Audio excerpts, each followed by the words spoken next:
Before he was Top Cat, before he became Fatty Smalls, before studios and university lecture halls, before social workers pointed at him as proof that people can change, he was just Steven, a bright kid, a grade A student, the sort teachers mentioned in staff rooms, the sort parents referenced during parents' evenings.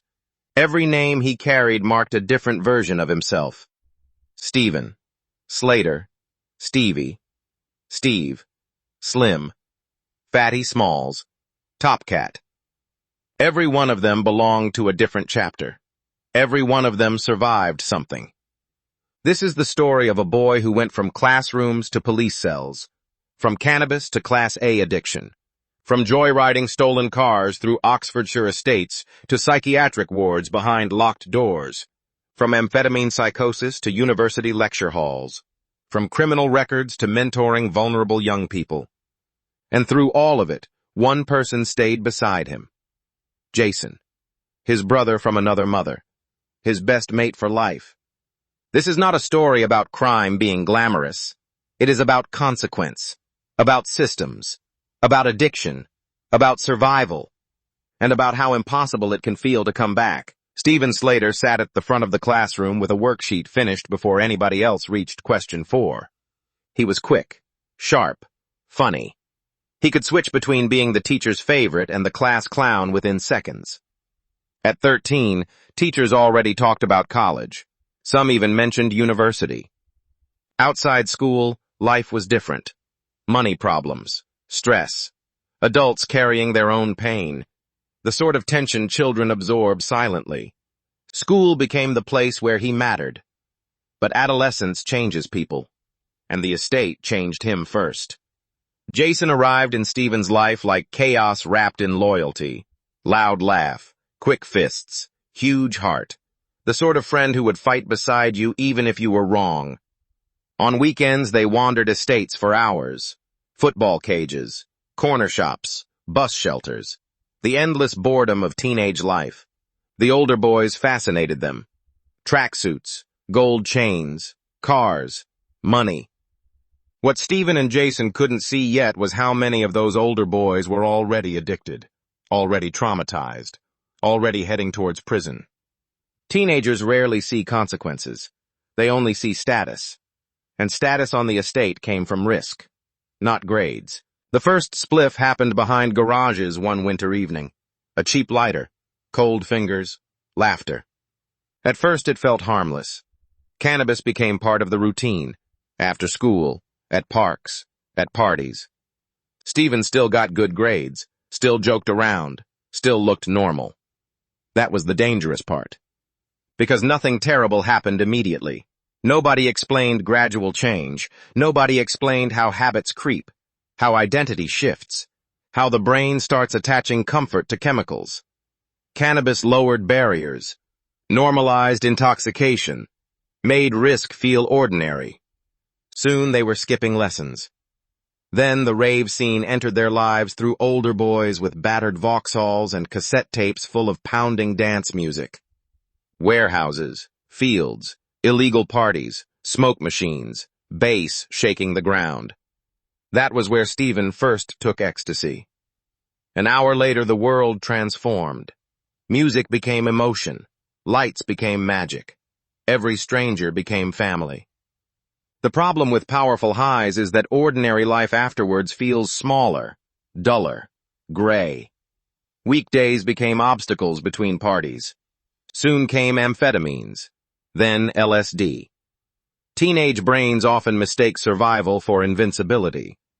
The law saw things differently, but consequences still felt distant. It started with stolen scooters, then mopeds, then cars.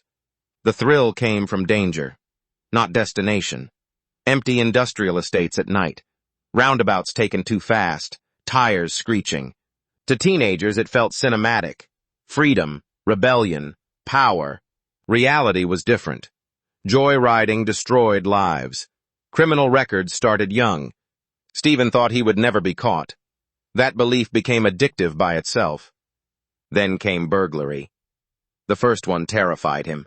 Hands shaking, breathing hard, listening for movement upstairs. But survival gave confidence.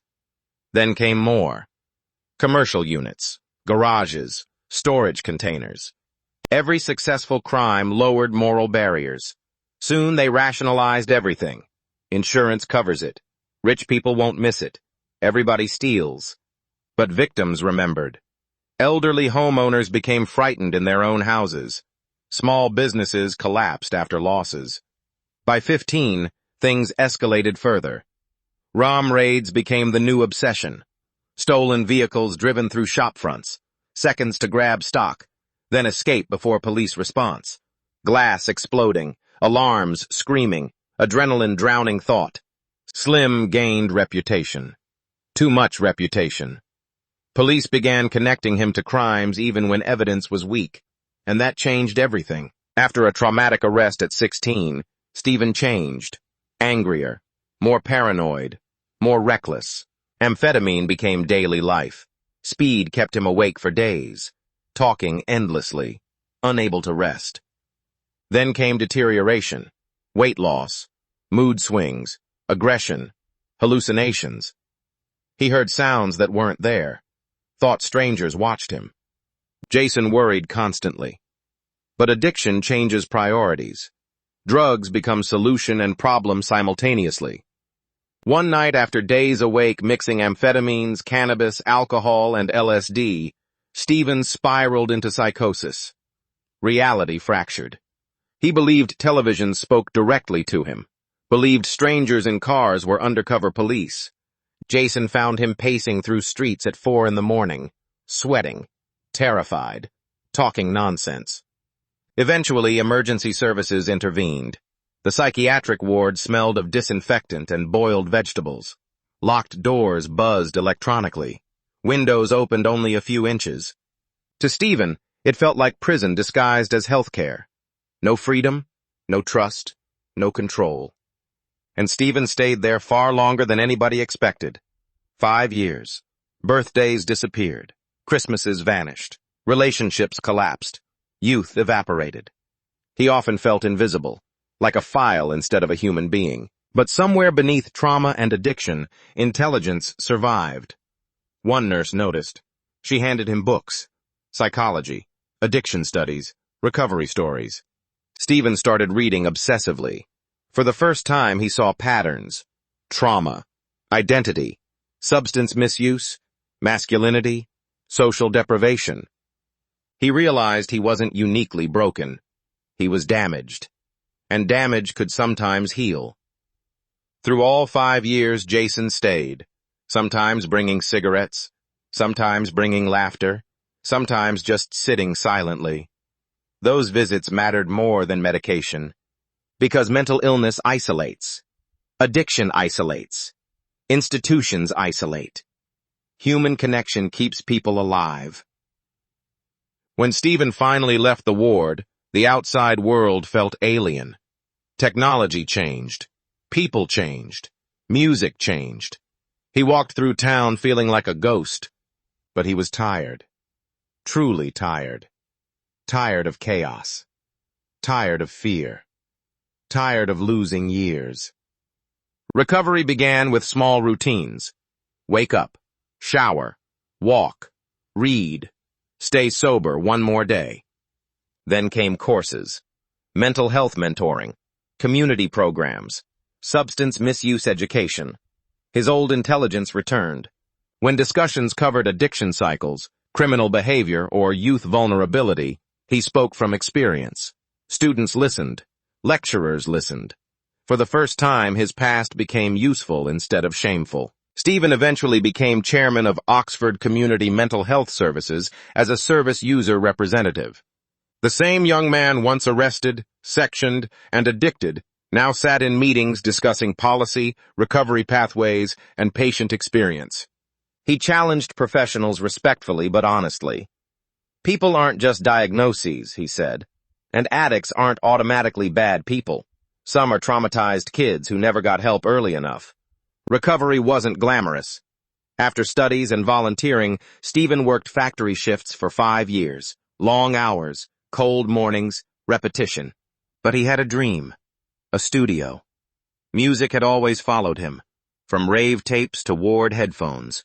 From estate freestyles to late-night lyrics, every payslip went towards equipment: speakers, microphones, software, acoustic foam. As Fatty Smalls, he wrote about psych wards, police cells, addiction, paranoia, friendship, and redemption. Unlike fake gangster rap, his lyrics carried consequence. He didn't glamorize crime. He described the damage.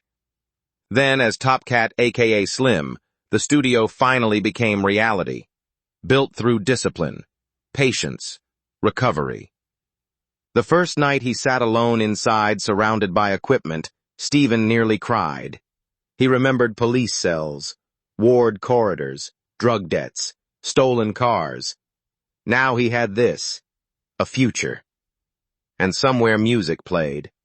Stephen adjusted the headphones, pressed record, and Top Cat began another track.